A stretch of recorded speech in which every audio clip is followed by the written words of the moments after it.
les angoisses et les complexes ne sont pas réservés aux inconnus et autres anonymes, et si est ce que Valérie Trierweiler a prouvé grâce à une photo qu'elle a partagée sur son compte Instagram le 22 juin 2021.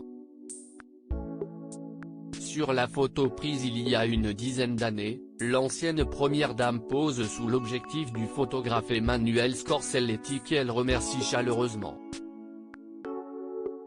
Malgré un cliché réussi, Valérie Trierweiler souligne que se retrouver devant un appareil photo a toujours été compliqué et source d'angoisse. Des complexes qui ne l'empêchent pas de s'épanouir, ni de balancer sur le physique des autres comme elle l'a prouvé dans sa dernière pique adressée à François Hollande. Si est pour le magazine Elle que Valérie Trierweiler s'était fait immortaliser, comme elle l'écrit en légende de la photo partagée. Il y a une dizaine d'années, le photographe @Scorselletti réalisait cette photo. C'était si est toujours une véritable épreuve pour moi de poser devant l'objectif. Celle-ci était parue dans le @LFR. Merci à lui pour ce souvenir. En plus des années écoulées, de nombreux changements ont eu lieu dans la vie de Valérie Trierweiler depuis que la photo a été prise, que ce soit sur le plan personnel ou sur le plan professionnel.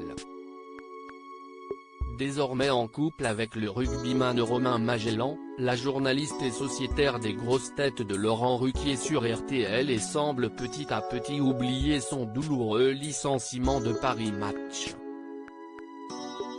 Valérie Trierweiler, si est toujours une véritable épreuve pour moi de poser devant l'objectif. La journaliste et son compagnon se sont par ailleurs récemment engagés, le 12 juin dernier, à parrainer Maxence, un petit garçon atteint d'un cancer pédiatrique.